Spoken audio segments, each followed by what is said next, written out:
So I've started stitching on all 4 of the seasons, and I've just left some areas so that I could show you the stitches and tricks and stuff. One thing I wanted to mention though is if you purchased the printed fabric panels that I was selling, they all come connected in one long strip. And before you cut them apart, what I would do is wash them.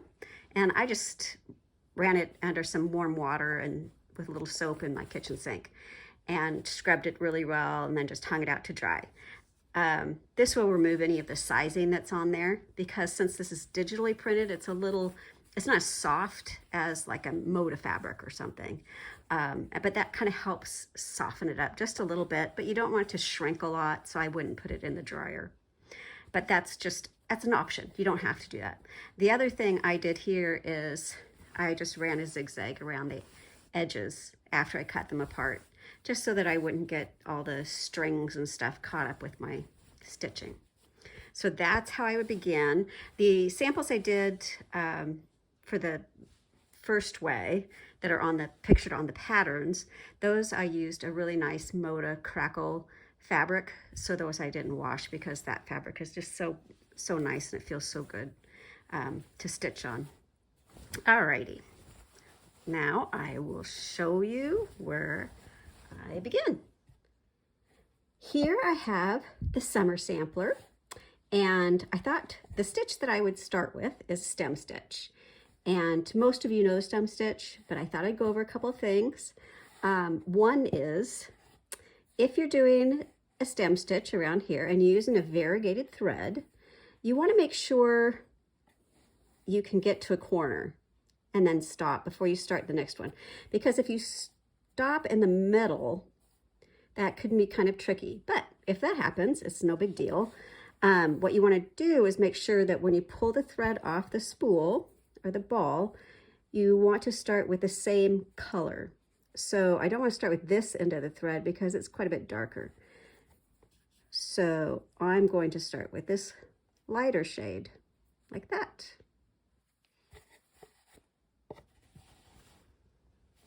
So I'm going to pull my needle up in the same hole as the second to the last one. So it's kind of underneath this stitch right there, because I want it to look like a continuous stitch. And over here, I had carried the thread on the inside, so I'm going to continue to do that. I don't want to flip it up on top or it's going to look different and there'll be a definite change there. So you can see what happened. Now I take about a 1/16 of an inch, maybe an 1/8 of an inch.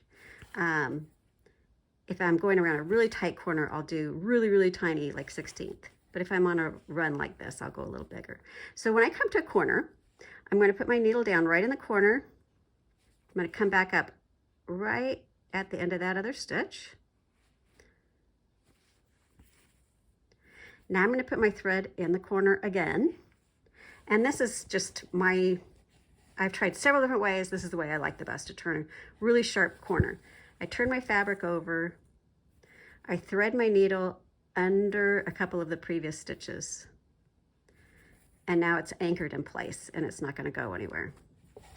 And then I come up on the corner and I just start stitching down this way. So when I do the very first stitch, I'm going to go out about an 1/8, come back halfway or more closer to that corner, but not all the way to the corner. And then the next stitch is going to be a little, like a 1/16 of an inch or so, and I come back up right in the end of that previous stitch, right in the hole. And that is how I do a stem stitch. Now the other way, if you're doing a stem stitch, something to keep in mind is you want to keep your thread on the outside of a curve. So I'm going to start here at the base. Normally I might start up here where it's kind of hidden amongst all this other stuff that's going on, but I kind of wanted to show you how to connect back to that. So when you're stitching on a circle or a curve, you want to carry your thread on the outside of the curve. So the thread is kind of keeping the same shape as that curve. You don't want to carry your thread inside or your stitches kind of fall in. And the important thing is to just be really consistent. So if you start one way, just keep it that way. And there might be some exceptions to that, which I'll go over. If you're going around something that has a lot of different curves in and out, then I might switch directions with how I'm carrying the thread. Okay, I'll stitch this up and I'll show you how I connect at the bottom there. Okay, so I've got maybe 2 stitches here. So I'm going to take one. And now the next one, I'm going to kind of put my needle down where it would have stopped if I had continued, if that makes sense. So it's kind of like underneath, halfway underneath the first stitch. And that way it looks like it's continuous. Okay, now I'm going to show you the inside of this clover. And what I would recommend doing, because I'm going to be using long stitches, I would recommend a hoop. I'm not usually a hoop person, but there are some times when you really, really do want to use a hoop. And this is one of those times. It doesn't have to be any special hoop. This is a spring one. It's ancient, but I like it, so I keep it around. Okay, so on the clover, these are going to be individual long stitches. So just from beginning to end, and then come back up the other way.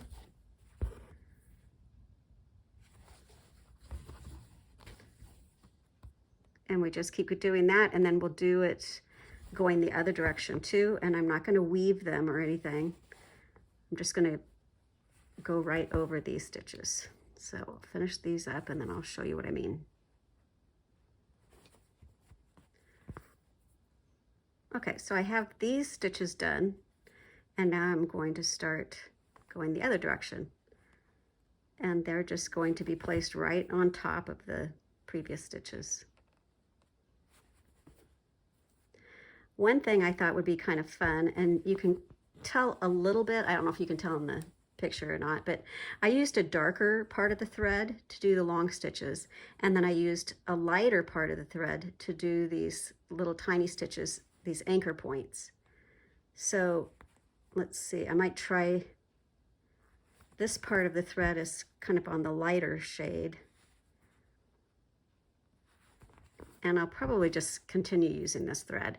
But it's always an option when you have a variegated thread that you can do something like that just to add a little more texture. So all you have to do is you're going to go up on one side of that little X and down on the other side. So it's like a couch. You're just anchoring that in place. And this is good too if they're not lined up exactly where they should be. You can kind of move them around and just make them be where they're supposed to be.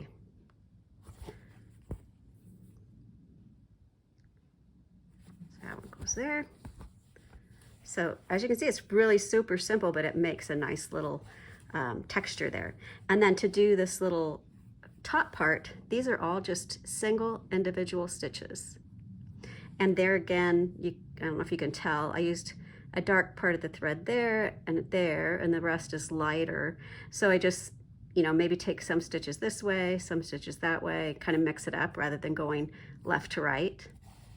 But that's getting kind of detailed that you don't necessarily have to do. So that's totally up to you. Okay, so I'm going to finish up this clover, and then I will show you how to make these little bees. These little bees are done using a back stitch. So for a back stitch, you're going to start at maybe the end of the wing. This is going to be continuous all the way around, so it wouldn't matter where you started there. But I'm going to do the wing. So I'm going to take just a little stitch, like 1/8 of an inch, and then another 1/8 of an inch, like I'm going to do a running stitch. And now I'm going to come back and put my needle in that same hole, go past this, where the thread came up, and you just keep going around. And the back stitch is a really good stitch to use if you're going around tight curves, because it can really hold a curve nicely, whereas sometimes the stem stitch will kind of fall in. The stitches don't look quite as neat.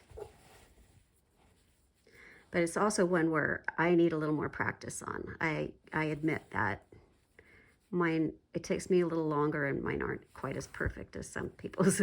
The stitch length varies quite a bit. And these antennae and the stinger are just a single stitch, like that. Okay, and then I'm just going to do a back stitch for the body. So I'll finish this guy up with these back stitches, and then I'll show you how to do the stripes. So the back stitches are done, and now I'm going to do the stripes. And this is another time where I might use a hoop, and that's when I'm doing satin stitches.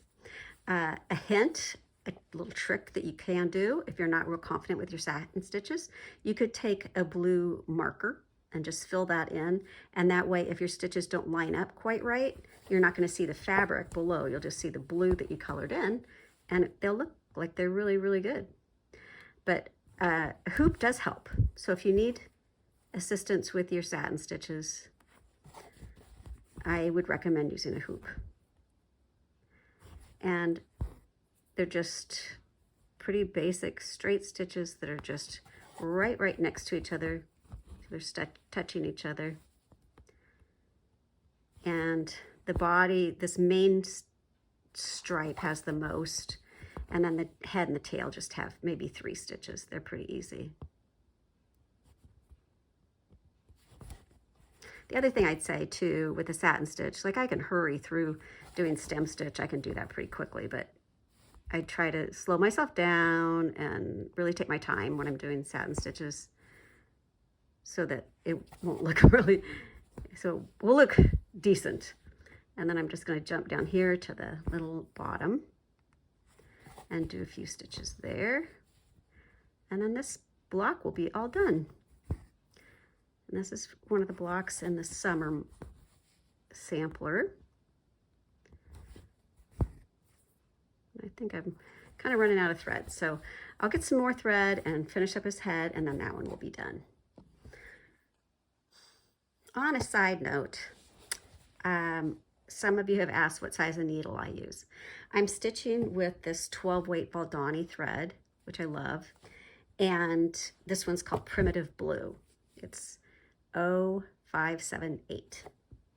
And I use a size 7 embroidery needle. Now, that's probably as small as you want to go with a 12 weight thread, because it's kind of hard to thread it actually. But one of my tips is I just put it between my finger and my thumb, and I pull it down to where you can't even really see where it is. You see just a tiny little dot there. And then I just lay the eye of the needle over that and kind of push it through. Let me try that again. It's supposed to work the first time so that I look impressive. Like that. So that's one way. And the reason I use this size 7 needle rather than something bigger is because you want this section right here to be about the same size. So the thickest part of the eye, when you're looking down through the hole, that's the widest part of the eye. And you want that to be about the same width as your doubled thread. So you don't want the eye to be way bigger than that or smaller than that. So this is about the right size of a needle for this size of thread, even though it can make threading the needle a little challenging sometimes. The other thing I'll mention is I like to tie knots, and this fabric is dark enough that it will hide that, any threads in the back.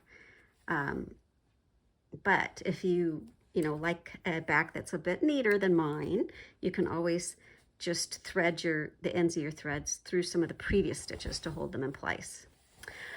Okay, so this little section here, this is what it looks like. And all it is are chain stitches. And then I've added a couple things to the chain stitches. So the chain stitches go this way and that way. So I'm going to start in the middle and I'll work my way up first. So a chain stitch, you're going to pull your needle up right at the base of this little loop and put your needle down in the same hole. And then bring your needle up at the top of the loop, carry your thread under the needle, and that's a chain stitch.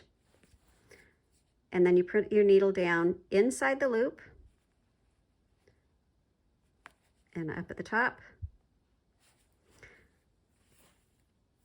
And it's as simple as that. You don't want to pull it too tight because then it makes the loop close, and I kind of wanted it to have it be open a little bit like that. Now that I've reached this top, I'm going to do these 3 stitches. So if I stitch this one right up here, that's going to anchor that chain so it doesn't go anywhere. And then I'll just do that one and that one, and then work my way down. There's a dot. The dot's going to be a French knot. There's a lot of French knots on these patterns. Each of the seasons have rows of French knots across there. So what I like to do, I use 3 wraps, 1, 2, 3, because I like it to be kind of chunky.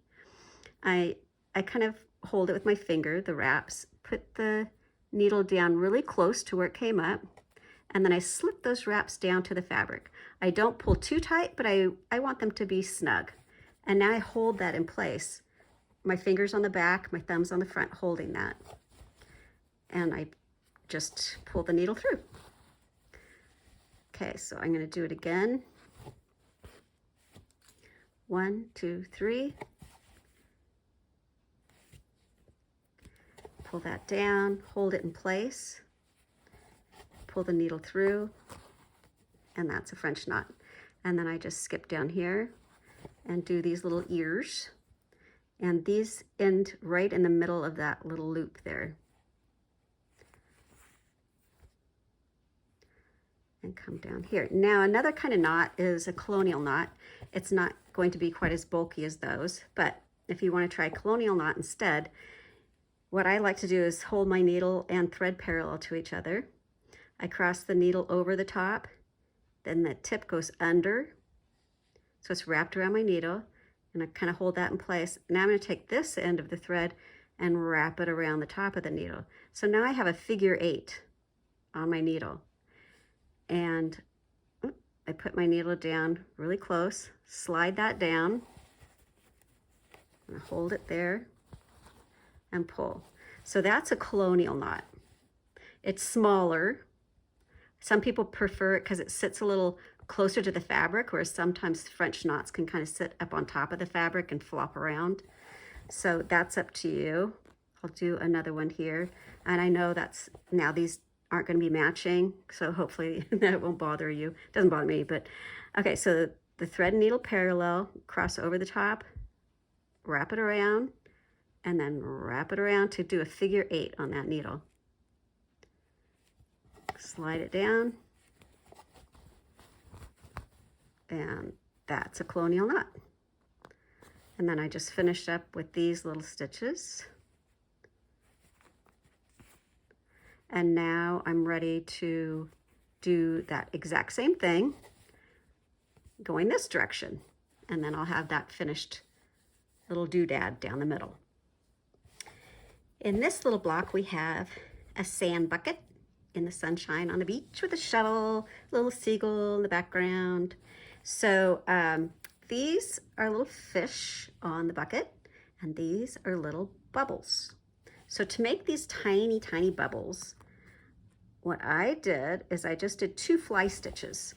So I'm going to start in the middle on one side, take the needle down in the middle on the other side, bring the needle up at the top of the curve with the thread under the needle, and then just tack it right on the other side of that, and that's going to anchor that in place. Now I have half the bubble. So now I'm going to do the other half.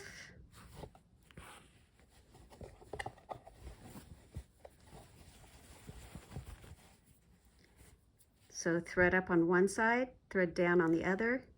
Needle goes up at the top of that curve, top of the bubble.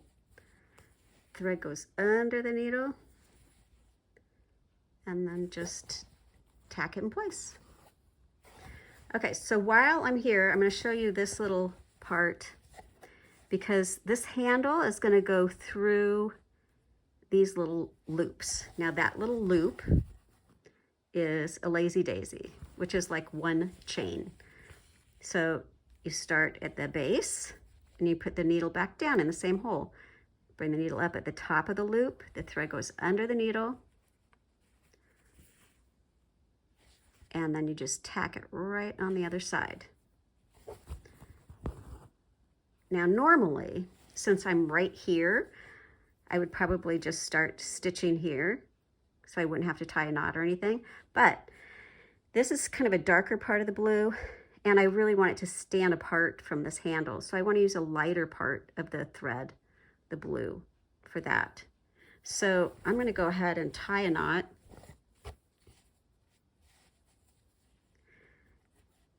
And then cut my thread, and I think the other end of my thread, if I cut off a little bit, I'll cheat. There we go. Now it's a lighter shade. Okay, so now you want that handle to be kind of threaded through this little eye hook thing there. So this is a really tight curve, so I'm going to do really tiny stem stitches. Tiny, tiny, tiny. You could also do a back stitch if you want. Okay, now that I've come to this little thing that it's supposed to be going through, so I'm going to actually thread my needle under one side of it. So that handle will go over and, or under and over. So right through that little loop. That's what it's supposed to look like anyway. And then take a stitch like that. It might be hard for you to see on that.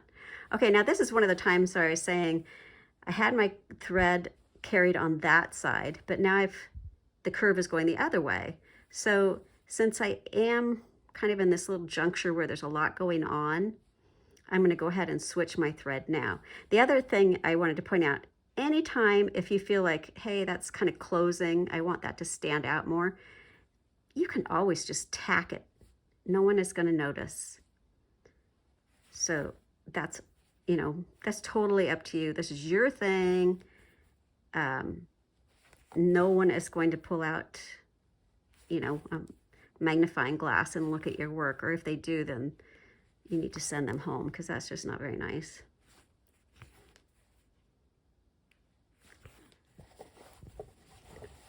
So in using the thread, the different colors of the thread, the rays are lighter blue, and then the sun is a darker blue. The rays are just individual long stitches, just like the ends of the clover over there. So you don't have to do any, you know, stem stitch for that, such a short area. The seagull is kind of done the same way that the bubbles were, with fly stitches, and I'll show you that on another little block. The block with the sailboat has some seagulls. Okay, I'll continue on this. And one thing I wanted to point out on these fish, so they have little tiny dots for eyes. And if you look at the directions, it will tell you all the French knots have 3 wraps. Those are just 1 wrap, because we want them to be just tiny dots. Okay, and then this is another spot where I would say, since I'm using a lighter part of the thread for the handle, then use a darker part of the thread for the handle of the shuttle, just so that they really stand apart from each other. But that is getting kind of technical and not necessary. It's just if you feel like doing something a little different. So on this side, again, I'm going to go under and over. So I'm going to put the needle underneath one side of that, like that.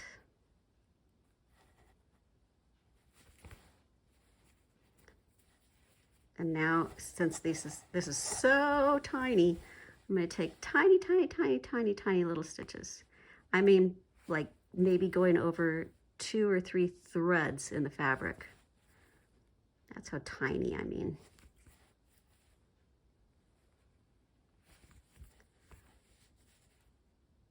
And then what I was talking about tacking, like see how this kind of falls in a little bit there? If I really want it to stand out, I'm going to take my needle up on the outside of that and then tuck that back underneath there to really make it stay in place. And yes, this isn't the legitimate way to do it, but I don't really care. And I'm going to tack this open a little bit too, because I don't like how it closed up so much. There. So that's how the handle goes on this little bucket. So here's the little block with the sailboat that I was talking about that had the seagulls. So all you do is take the thread up on one end of the seagull, take it down in the middle of the seagull and up at the top of his wing, put the thread under the needle, and we want this to be like a nice arch, so don't pull it too tight, and then just tack it on the other side. So that's a fly stitch, and the seagulls are just made using 2 fly stitches. Thread goes under the needle, tack it in place, and there you have a seagull. I can almost hear it. It's so realistic. Okay, so on these patterns, there are a few places where you will see, and it might be a little harder to see on this printed fabric, but you can. There are 2 rows or 2 lines right next to each other. And those represent 2 rows of stem stitches touching each other, right up against each other. So we're going to start up here, and I'm going to carry my thread. This is going to be the line that's on the right. I'm going to carry my thread on the left because I want the stitches to kind of lean to that side so that I'll have kind of a nice solid line there when I finish with both sides. Okay, so now I've got one side done. I'm going to go back and do the other side. Can't really see the line because that one's so thick, but it's there. And this time I'm going to carry my thread towards that previous line because I want the stitches to kind of lean in that way.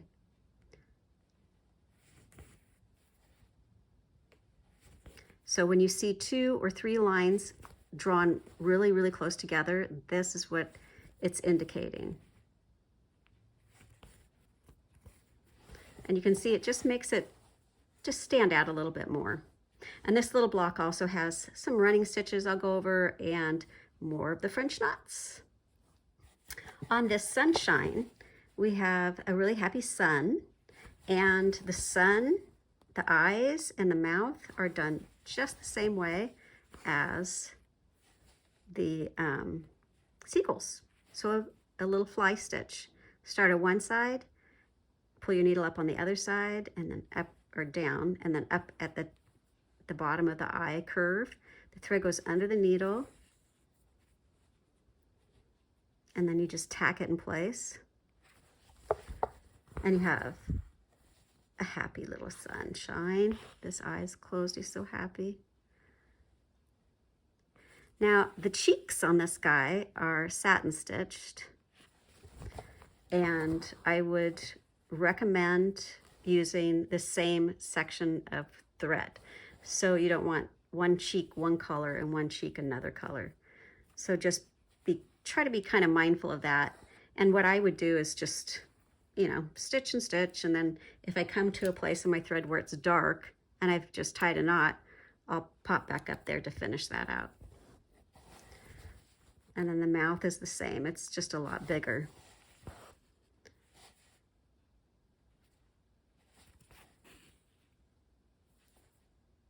Tack it really close on the other side. There, he's very happy. When I tie a knot, I tie it like that, right up against the fabric, and then I'll do another one. I'll just wrap it around twice, pull it down so it's close to the first knot, but not against the fabric, and snip in between, and now my thread is ready to go with the knot. These rays of sunshine are just one long single stitch. You could do a stem stitch if you want, but they're not that long, and it kind of makes them look a little lighter in weight than a stem stitch.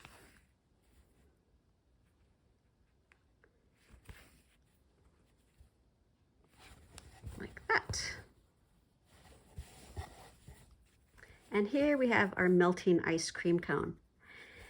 The cherry I'm going to fill in. You could fill it in using a satin stitch, but it is kind of big, and so I decided to fill it in with a chain stitch.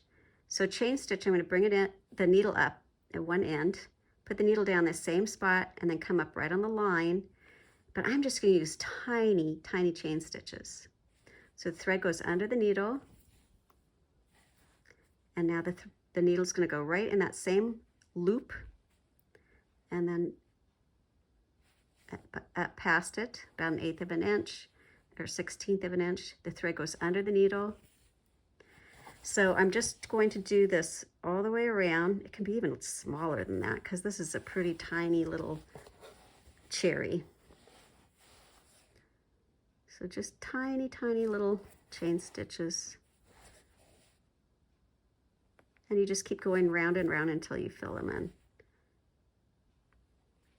If you didn't see me doing this and you looked at my work later, I don't think you would notice, I hope, that this wasn't filled in exactly right. So I'm going to tack that in place, and then looks like there's a little bit of a space there, so I'm just going to take a little lazy daisy stitch right there. And then while I'm up here, I'm going to go ahead and stem stitch the stem of the cherry. The little sprinkles are French knots. There's just a little tiny tip at that top of that stem, like that. Okay, so remember these little lazy daisies that we did for the bucket? That is what these drips of ice cream are. They're lazy daisies. So you're going to start at the point, and your thread's going to follow the shape of that. The needle goes down at the point again, and then up at the rounded tip. Put the thread under the needle, and you don't want to pull it too tight because we want it to really look like a drip. And then tack it right on the other side. So the two small ones, they cover the lines really, really well. The big one, you know, it needed a little help, so I tacked the sides to keep it open.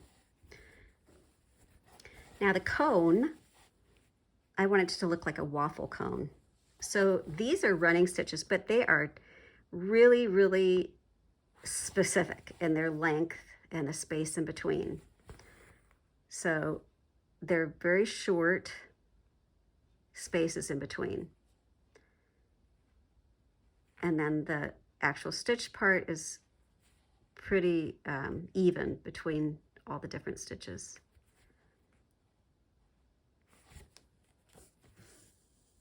Like that. So some are going one direction, and then some will be going the other direction to kind of give it a waffly look, if that's a word. So they don't really, they aren't woven together, but it kind of makes it look like it is a little bit. And these are tiny, tiny, tiny little stitches. If you feel more comfortable using a hoop, then by all means do that. So you're just going to fill that whole thing in with that. Those little tiny, tiny, tiny running stitches. I'll go ahead and finish up some of these other areas that are still left to do. And then on the next video, I will show you the blanket stitch and the knotted blanket stitch. I'll go over the letters and the running stitch, and then whatever's special or interesting about the next block. So make sure you check in and continue stitching up the seasons with me. Thank you.